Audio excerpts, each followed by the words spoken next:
So what is up mga tech shop, no? So naday tay available nga tempered glass diri mga tech shop. So saka na siya og any model sa Android phone. So kani siya nga cellphone is Samsung nga phone mga tech shop, and guba na kayo ang iyang tempered glass. Sa ato na siyang ilisan. Barato lang atong tempered glass mga tech shop. Di lang ta ng mahal mga tech shop. Kaya wala tayo budget. Puhon na lang, puhon. So kani siya ginahinay na tanggal ang tempered glass sa customer. Nice. Oh, dito na to nabantayan nga naa gid ay buak ang iyang LCD mga tech shop. No?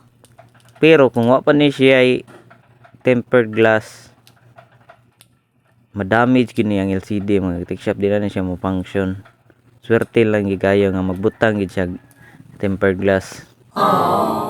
Manay advantage sa naay tempered glass mga tech shop. Importante na siya sa mga cellphones. Kaya kung white tempered glass, dali ra mabuang ang LCD. Nya perting mahala sa LCD mga tech shop. Alright, so kung gusto mo magpailis og tempered glass, ari lang ko sa akong shop mga tech shop. Baratuhay lang ta daring dapita. Nice. Alright, let's go. Nanay buak mga tech shop, oh. Nagi siya buak skilid, oh. Nidaga na siya sa pikas end.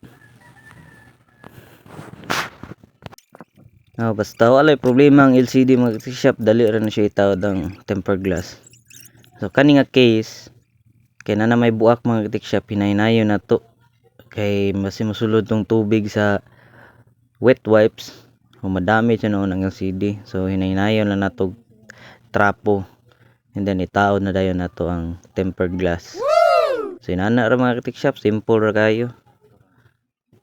O dili mo export ani mga tech shop, pwede ninyo ipatrabaho sa export. Alright, Nice. don't forget to like and subscribe mga tech shop. Let's go.